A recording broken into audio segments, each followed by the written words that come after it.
fecha exacta. Es cuando se decidió que se iba a realizar la independencia. Y de ahí se produjo todo un trámite para que Primera junta, asamblea. Se juntan en un congreso constituyente y deciden cortar los lazos con España. No sé, un orgullo para la patria nuestra. Y fue el primer paso que dimos como patria. Una tradición muy especial.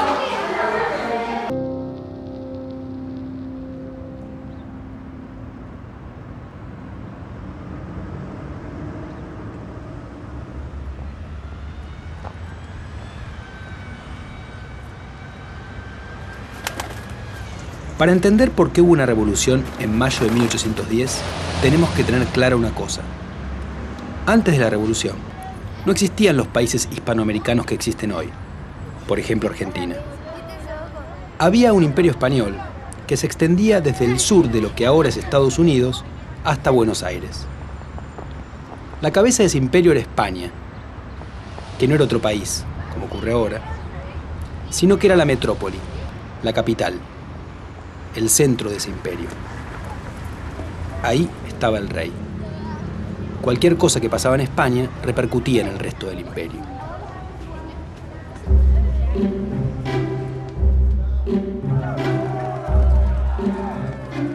Hubo una revolución por un hecho que ocurrió en España en 1808. Napoleón Bonaparte, que era emperador de Francia, invadió el país, obligó al rey Fernando VII a abdicar y lo mantuvo prisionero. Después, Napoleón nombró a su hermano, José Bonaparte, como rey de España. Pero los súbditos españoles no aceptaron esa designación, la consideraron ilegítima y se negaron a obedecer a José.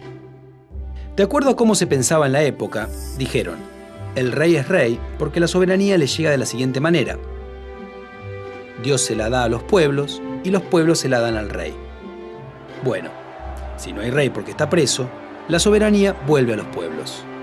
¿Qué son los pueblos? Las ciudades que forman el imperio. Entonces, por ejemplo, la ciudad de Valencia formó una junta que cuidaba su soberanía hasta que volviera el rey. Lo mismo hizo Madrid, lo mismo Barcelona, lo mismo Toledo y así sucesivamente. Esas juntas se reunieron en una junta central, en Sevilla, y cuando llegaron las noticias a América, la población allí se mantuvo fiel al rey preso y obedeció a esa junta central. Sin embargo, en 1810, los franceses triunfaron militarmente y conquistaron todo el territorio español. La junta central se disolvió. Entonces, algunas ciudades americanas decidieron hacer lo mismo que se había hecho en España, es decir, formar juntas, porque la soberanía volvió a ellas. Por eso, Caracas, Bogotá y Santiago de Chile hicieron revoluciones que sacaron a sus autoridades y formaron juntas de gobierno. Eso es también lo que se hizo en Buenos Aires en mayo de 1810. Cuando llegaron las noticias de España, algunos vecinos empezaron a pedir que se tomaran medidas. El Cabildo, que era la municipalidad colonial, decidió convocar un cabildo abierto, es decir, a una asamblea en la cual los vecinos discutían qué hacer ante una emergencia. Y se convocó para eso a lo que se llamaba la parte más sana de la sociedad, es decir, a la élite de Buenos Aires. Se enfrentaron dos posiciones, los que querían que siguiera gobernando el virrey como hasta entonces, y los que querían destituirlo y nombrar en su lugar a una junta de gobierno integrada por vecinos de la ciudad. Estos últimos movilizaron gente para que los apoyara, que impidió a algunos partidarios del virrey que pudieran acceder a la discusión. Y ganaron el debate. En el Cabildo Abierto se decidió que el virrey terminaba sus funciones. Pero Baltasar Hidalgo de Cisneros, el virrey, logró negociar el 24 de mayo la formación de una junta que estaba encabezada por él mismo. Eso no conformó a la mayoría de los impulsores del cambio de gobierno, que el 25 de mayo acudieron al Cabildo para quejarse y obligaron al virrey a renunciar. Asumió entonces un nuevo gobierno, la que fue llamada más tarde Primera Junta.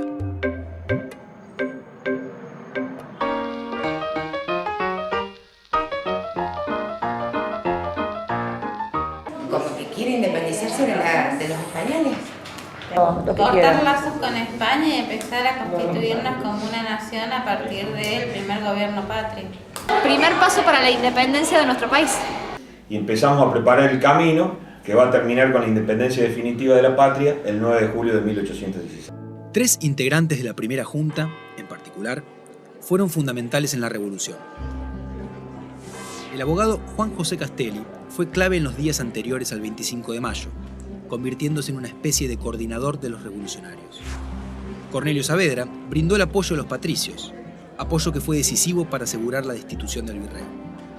Pero la figura más importante fue Mariano Moreno, un abogado que hasta el 25 de mayo no tuvo un papel destacado, pero que desde que ese día fuera nombrado secretario de la Junta, impulsaría cambios más profundos. En primer lugar, empezó a impugnar el derecho del rey a gobernar en América, argumentando que los americanos no habían acordado con él ser sus súbditos, sino que eso les había sido impuesto por la fuerza. A la vez, favoreció un igualitarismo que atacaba la rigidez social colonial, defendió los derechos de los indígenas, obligó a que el periódico oficial, que él mismo redactaba, se leyera en las iglesias y decidió que la revolución podía usar la violencia para imponerse sobre sus enemigos.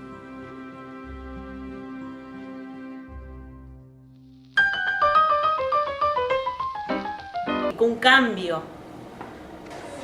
La manifestación de que un pueblo fue capaz de levantarse contra algo que le pareció injusto.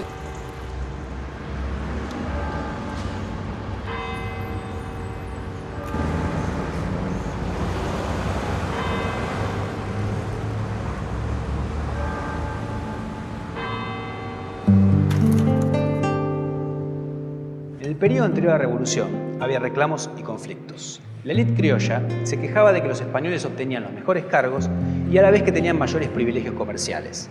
Por otra parte, enfrentaban una presión cada vez mayor de la corona española, que desde el siglo XVIII controlaba más sus territorios y cobraba más impuestos. A la vez estaba la presión de Inglaterra por obtener el comercio libre, algo que también tenía partidarios entre los americanos, porque, por ejemplo, los estancieros de Buenos Aires querían una medida de ese tipo, aunque no tenían el poder para imponerla. El tema es que todos estos problemas existían, pero ninguno llevó a la revolución. Ni tampoco otros conflictos que había en la época, como por ejemplo el hecho de que los indígenas estuvieran sometidos en todo el continente, que los esclavos no tuvieran libertad, o que todo aquel que no tuviera la piel blanca estuviera condenado legalmente a una posición social inferior. La revolución no viene de estos conflictos, sino de lo que pasa en España, en la capital del imperio. Solo así podemos entender que en lugares donde no hubo ningún acuerdo previo ni ninguna comunicación previa, hubiera habido revoluciones cuando se enteraron de la caída del poder central allá, en España.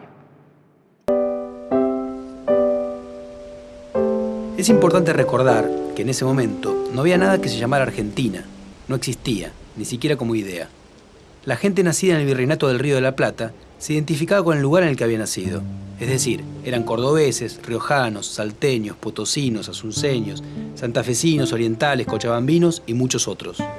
Los porteños usaban a veces el nombre argentinos, que significaba que eran del Río de la Plata, porque argentum era plata en latín. Todos ellos se consideraban además americanos. No había una identidad nacional. Los países de Hispanoamérica, Argentina entre ellos, se inventaron después de la independencia. No existían antes de 1810.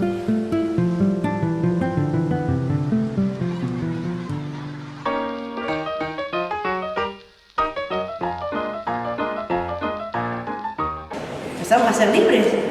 El grito de libertad. Donde aparece, o sea, la patria, donde la importancia de la patria argentina.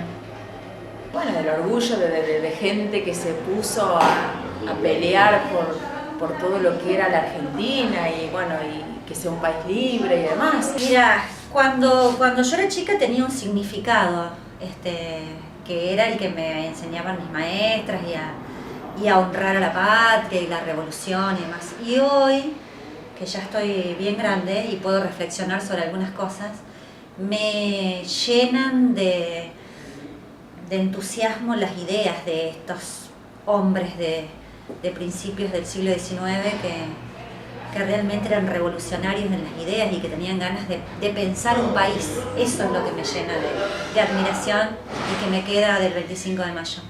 La gente que pensó en un país libre. Eso es lo que más me gusta pensar.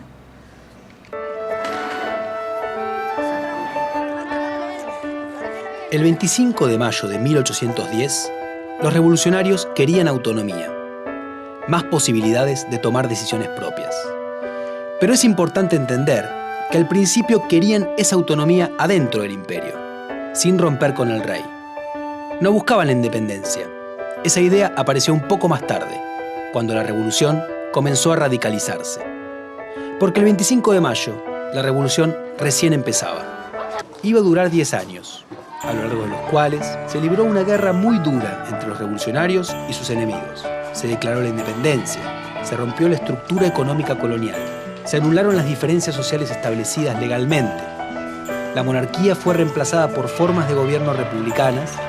Se desarrolló una vida política intensa que incluyó a amplios sectores de la sociedad y que en ciertas regiones dio lugar a importantes reclamos sociales.